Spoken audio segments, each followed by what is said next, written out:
Kejaksaan Agung menyita uang tunai total senilai Rp372 miliar terkait korupsi PT Duta Palma Korporasi.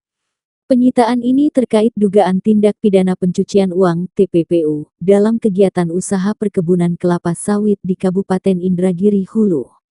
Penggeledahan dilakukan di Gedung Kartika Kejaksaan Agung pada 1 dan tanggal 2 Oktober tahun 2024.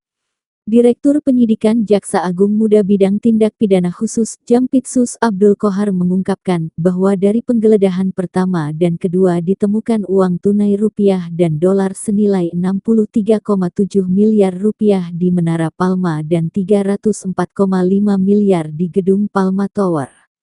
Tim penyidik menemukan barang bukti elektronik serta sejumlah uang tunai dalam brankas dan lemari filing kabinet. Kejagung menetapkan 5 korporasi antara lain PT Palma I, PT Siberida Subur, PT Banyu Bening Utama, PT Panca Agro Lestari, dan PT Kencana Amal Tani sebagai tersangka kasus korupsi.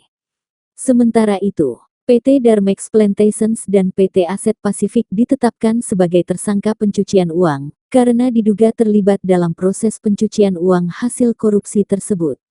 Hal ini merupakan bagian dari upaya penegakan hukum terhadap kasus korupsi yang terjadi di perkebunan kelapa sawit tersebut.